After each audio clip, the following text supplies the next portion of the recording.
Good day, all.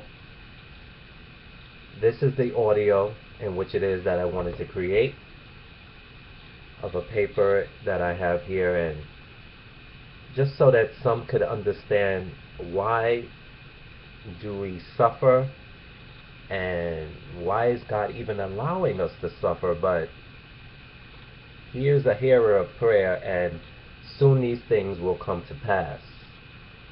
As my paper that I had written earlier and I was talking about goes a little something like this, and it says that even though some may pray and have doubts that God even exists, why do they doubt is the question. Perhaps it is because they see so much suffering in the world, or they have been wondering why God has allowed suffering for so long. Did God really make humans as they are now, imperfect and subject to suffering? We could hardly respect a God who would purpose for humans to suffer. But consider this. Let's say you walked into a car store and you admired this new car, but only to find out that the far side was damaged. Would you assume that the manufacturer made it that way? Of course not. You would conclude that the manufacturer made it perfect and that someone or something else caused the damage. Similarly, when we admire the marvelous order and design in the natural world and then notice the chaos and corruption that plagues the human family, what conclusion could we draw? The Bible teaches that God had the first human pair, or made them, perfect, but later they caused themselves to become damaged.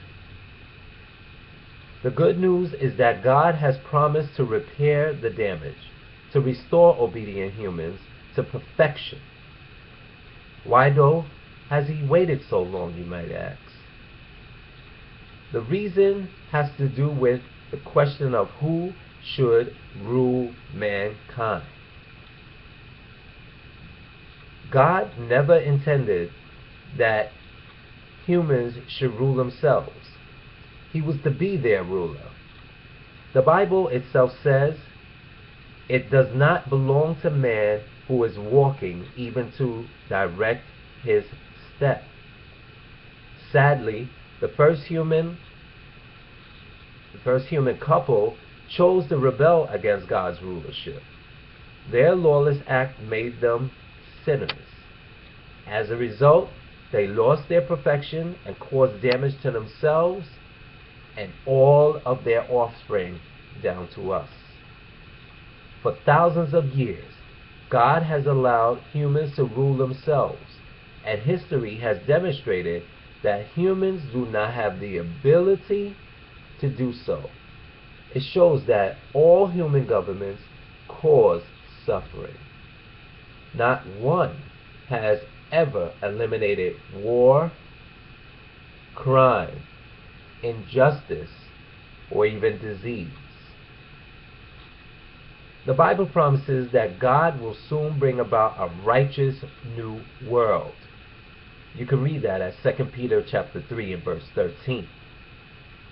Only those who choose of their own free will to show love toward one another and to God will be allowed to live in it. The Bible also says that in the day of judgment that is fast approaching, God will eliminate suffering and those who cause it. Thereafter, God's appointed ruler, Jesus Christ, will govern obedient humans. What will Jesus' rulership achieve? The Bible says, "The meek ones themselves will possess the earth, and they will indeed find their exquisite delight in the abundance of peace." Psalms 37:11. As heavenly king, Jesus will undo the damage, including sickness, aging, and death that resulted when humans rebelled against God, who is the source of life. Psalms 36:9. Jesus will cure all those who accept his loving rulership under his rule. As we are about to go through a couple of these, the Bible promises will come true.